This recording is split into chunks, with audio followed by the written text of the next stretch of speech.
What's up, you guys? My name's Hutch. I make videos, put them on the internet, and this is the fourth video, I believe, in the series with Daniel RENSCH, who is one of the vice presidents over at chess.com, who's also an international master.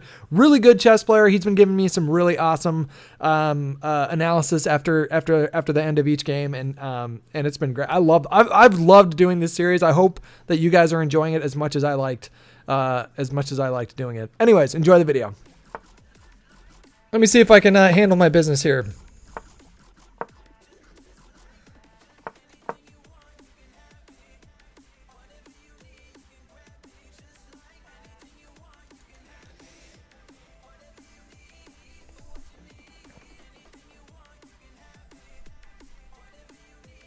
This guy's really throwing a wrench in my gears.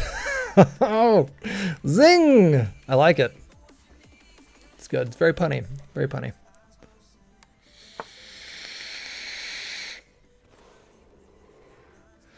Well, oh, what in it? Okay, what about that? So I think his idea there was if I would have locked it up, then he would have trapped my bishop. I think I remember reading something about this, about pushing h5 here.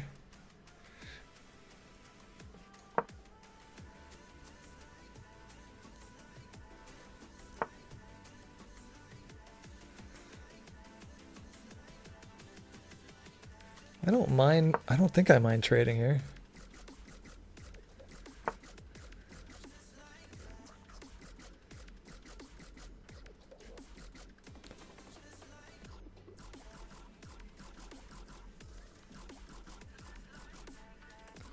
I don't know what music we're listening to right now, Monster Cat, but you're freaking me out.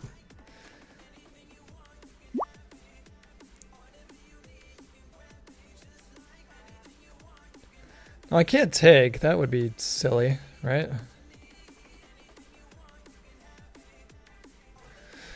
Let's take a look at this position for a moment, boys.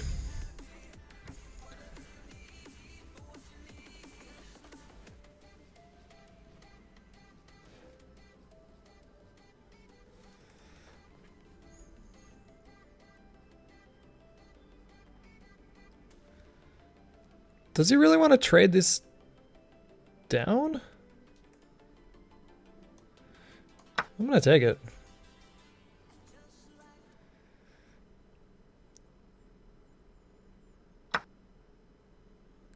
Qué interesante.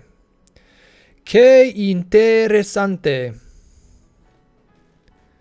Now, I need to think about my own king safety here, so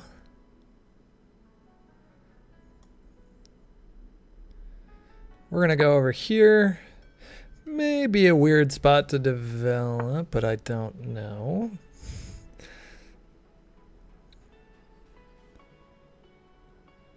So I go here. He might castle? Is he thinking about castling? Where is he gonna castle? That is what I want to know. I'd rather have my knight on that. Oh, that's an interesting move.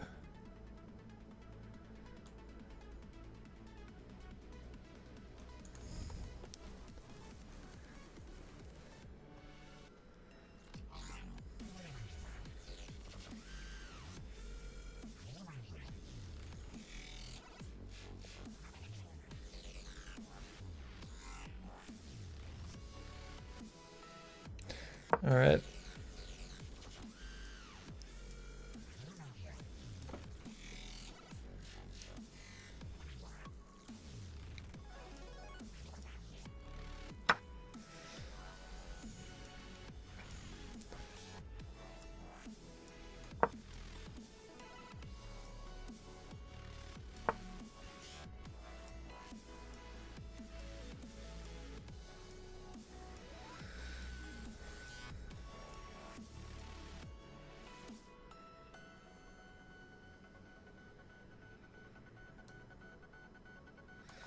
We'll do that.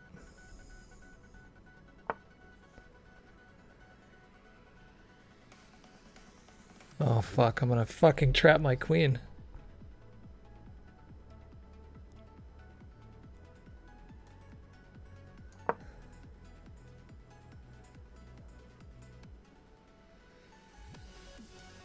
No, I'm not.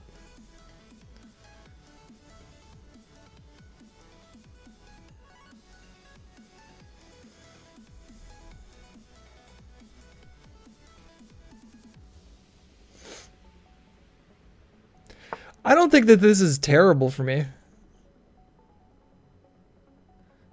I'd rather not be down upon, but I don't feel like it's like terrible.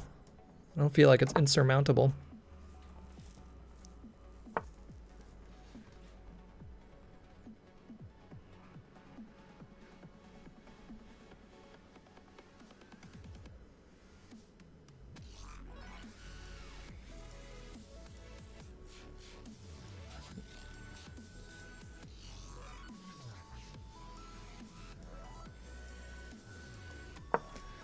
Let's do that. Got to do something about his center, man.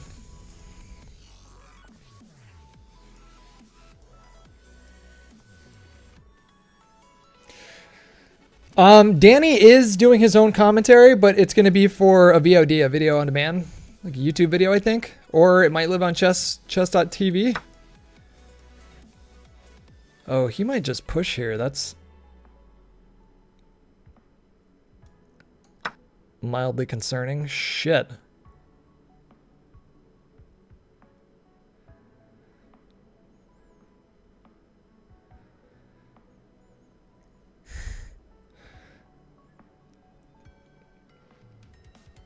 Mildly concerning.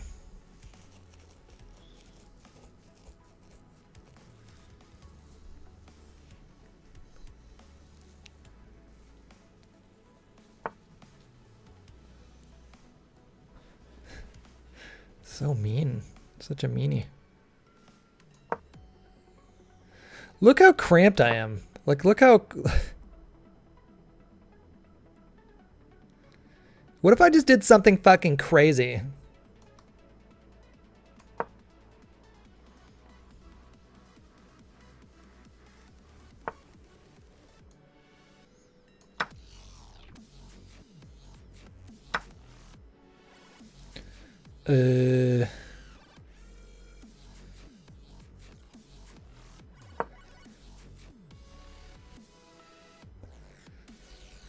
I'd like to be able to swing my rooks over.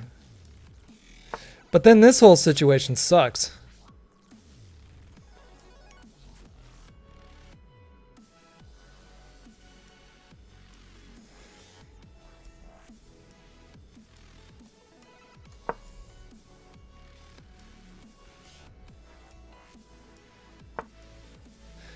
I kind of figured that was coming sooner or later.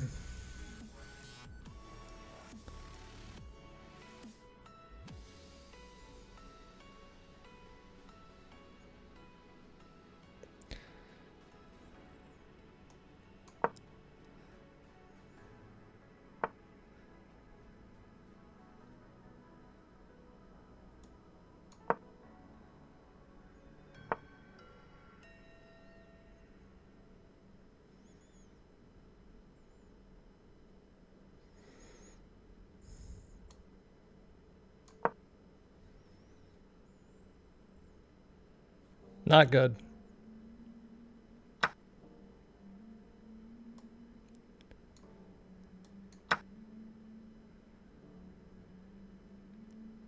Not terrible.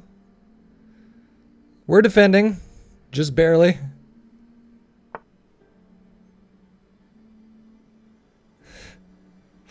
Oh dear.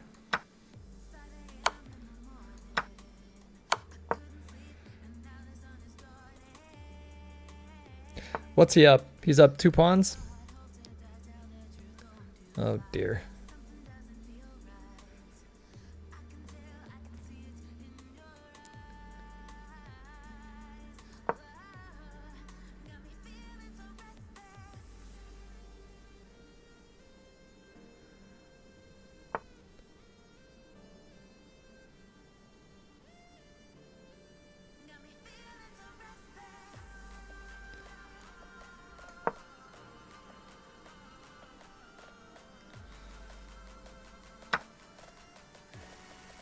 Oof. That's a scary looking move. All right. All right, all right. Turns. Okay, all right. All right. Well, so you played the bishop of 5-1. Good stuff. Have you Wait, ever wait. faced H4? I'm not in your. Oh, sorry. That's all right. I just invited you. Did you? I hit it just now. Oh. I don't see it. You want to try inviting me again? You want to close out of the game board, or is that what it was? Yeah, close out of everything. Try sending it one more time. Oh, there it is. Does it? Did. Okay, there we go. Good. All right. So have you ever faced H4 before? No. You keep. I mean, you keep throwing me for a loop here. Well, I'm not meaning to, but I'm also just, it's not a bad thing, right? I think that I've seen. I was watching. Have you ever heard of Grandmaster something Feingold? Yeah, Ben Feingold. Yeah, I've been watching a bunch of his lectures on YouTube, and he did one on the advanced variation. I think he talked about this possible opening for white, but I don't think he explored it all that much. And I remember him saying that H5 isn't H5 an okay move here. Yep. No, you actually played it correctly for the first 7 or so moves. Nice. So you and I said that as I was analyzing that you had good instincts figuring it out. I'll give you the 30-second rundown of what's the big picture premise here. Okay, so obviously when you play bishop f5, you're trying to reach this pawn chain like a French, but with the advantage of not having a bad bishop who's blocked by the pawns, right? Sure. So, but in doing so, you're wasting a little bit of time and maybe putting the bishop in harm's way, because my pawn chain facing this side of the board has the potential to be very aggressive. So one of the traps behind h4 is actually very simple. If you had just played e6, you just immediately lose the bishop. Yeah, I noticed that, and I figured the only move I can do without losing time would be to push h5. Right, and the other move you can play is you can actually play h6. So if you want to show, just for if like beginners are in the chat, why would that lose the bishop? Can you show me with the board here? Sure. After e6 g4. Yeah. Can you see that? No. Yeah, I can see it. Yeah. Okay. So now if the bishop goes here, we play f3, and when it finally runs out of squares, we play h5. Yeah, it's just completely trapped over there. Just completely trapped and out of squares. So h4 has the one it has a sneaky intention. Sometimes in blitz chess you get people to trap their own bishop, but there's also a second trap. There's not just one trap. If you play h6. Now when I play g4, the only move here is bishop back to d7, actually. Because if you go the other way, there's a second trap, which is I immediately sack this pawn, just shoring the light squares, and white actually gets like a crushing attack on the light squares. I play this way, put a pony on e5, and it's a nightmare. Yeah, that looks horrifying. I'm not into that. So the nice thing, then this is really good stuff that I played h4, because I just prevented you from losing 2 games maybe. Sure. There you go. And so you played h5, and this is the best line. For the record, if you ever get sick of h5, you can play h6 and then play bishop to d7. In fact, Leko played this against Kramnik in their 2004 World Championship match. So Kramnik played it against Leko as black. So this is playable for black. Okay. But again, h5 is considered to be kind of the modern best way to play it. So, as long as you feel good about these positions, then just stick with it. Yeah. Okay, so I played c4. This is all theory. I hate you that did it move. right. Yeah, that's the thing about my move is one of the ideas is, all right, I go for my traps. You see the traps. You play h5. You don't allow it. But in doing so, we both committed weaknesses on the king side, right? Yeah. So now I sort of changed the nature of the game with c4 rather than going for this I go for the slow pawn chain and you get everything you've ever dreamed of with c5 and knight here. I say, no, thank you. I'm gonna play c4, and we're both gonna have space on the queen side. Thanks, Vash. Appreciate that, buddy. The idea. Microphone activated. So bishop to g5, bishop e7, queen d2. Now here's probably your first mistake. This is still theory right now. This is still yeah. Oh. You played this all correctly. Here taking g5 is a mistake because the opening of the h file definitely favors white as you kind of experience in the game. There's all kinds of weird tactics here because the pawn is pinned. Yeah. So what you should do is just sort of ignore that tension and play knight to d7. This is theory. And then depending on what I do, you have a couple options. One of them is to kind of play how you did, because if I'm not winning the pawn over here like I did in the game, if I play c5 now it's bad. It's like that pan-off structure before, and you can play b6 and kind of undermine my pawns here. Yeah. So I don't want to do that. And you can also take here and then gain a tempo on the bishop and then put your knight on d5. This is probably what I would recommend for you to try to do next time. So show me that one again. I didn't. Yeah, I'm going to show you again. So you played it all right up to here. Okay. And then the better move theoretically would have been knight to d7. Okay. One, it's an easy move to remember because it just develops a knight. Sure. But two, you have a concrete threat, which is to take c4, gain a tempo on the bishop, and then fill this newly created outpost square. Okay. So that's exactly what you should do, is like that. Okay. And your next moves kind of play themselves. I mean, play queen d7, get castled long, and Bob's your uncle, right? Yeah, I like this. You're fine. I like this as black, yeah. So there you go. So that would be what you should do next time. Unfortunately, I got you in another trap, but after you take it, if you go back for this, you're probably still doing okay. Like, you could go for something similar here, similar to the game, but it is already that much worse, as you can see, because here I might go back for this, and already you're running into the same types of traps because you've opened the H file by taking on g5. I see. Yeah, I just didn't like that light squared bishop. He looked painful to me, so I just wanted him gone. The point is, like, it's kind of like a game of chicken when you have positions like this. Like, often the first person who blinks or the first person who breaks is conceding something, and you should think about that in a lot of situations of tension in chess. Yeah, I love games where there's lingering tension, where there's pieces that have been challenging each other directly for like 7 straight moves, and it's happening on 2 different sides. I love those kinds of games. Those are so much fun to me. Yeah, and this is the kind of tension you want to build on. You should have just left it, like we said, go for this plan next time. Because obviously I'm conceding if I take. I'm giving up my bind and letting you develop. Yeah. Right, and you're conceding if you take, as you saw, because you're giving me the space that I need and better control over the king side. So that was kind of what happened. Well, my idea here was that my knight on the G file there was going to be really tough to develop if I didn't do that. I felt the only thing I was thinking about was knight to H6, which I guess isn't terrible for now, but well, I'll put it like this, and that's because this is a way now. I'm like I've seen enough of your games where I can give you like advice, not just in terms of the X's and O's of the specific position, but also in terms of your thought process. Yeah. Here's what I would say to improve that. It goes back to the advice I gave last game. Stop thinking about things in terms of whether individual pieces are getting developed, and think about like the bigger picture position. Because the truth is, you're good enough now. I know you're going to develop your pieces. Like you're going to do that as soon as you can. But that knight is actually like, okay, in a closed position, not every one of my pieces is going to find a good square either. So if you think about it from an individual, like how amateurs think about developing their pieces, I got to get every piece off the back rank in a hurry. I got to get castled in a hurry. Those are the basic principles of chess. But in a closed position, thanks, Crump. Appreciate really it, buddy. Fighting for the critical squares, because there's only going to be a few squares that become available in closed pawn structures. So fighting for the few available squares that will become open is much more important than the individual development of a single piece. And that's what like masters do that amateurs don't. It's like they're focused on. And you're almost panicking because you're like, I got to do something because I got to change the nature of this knight. Well, really, this knight doesn't need a future.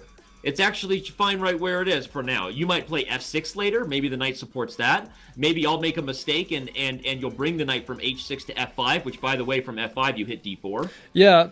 But in terms of the practical advice, the way I would help your thought process is one, the moves I said are actually real. I think f6 at some point is an idea, and I think this idea is a useful one.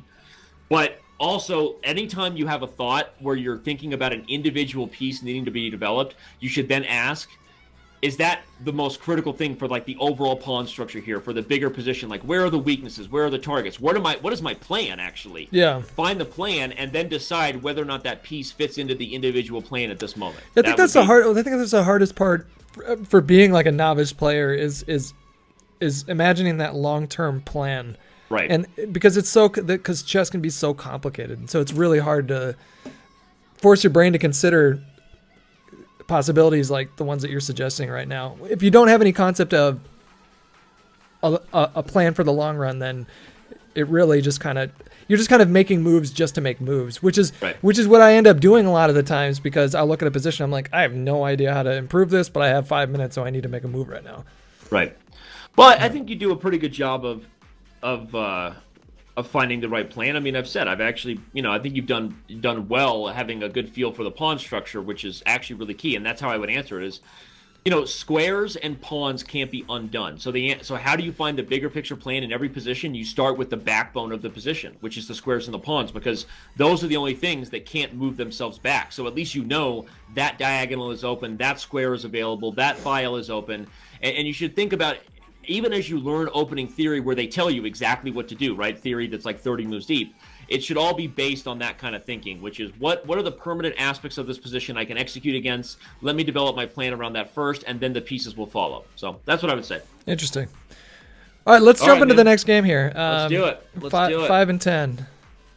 All right, we're getting down. All right, good luck. Have fun, sir. Thanks, man. Channel switched. We're going to find a handicap that works. People, you'll see. You'll all see.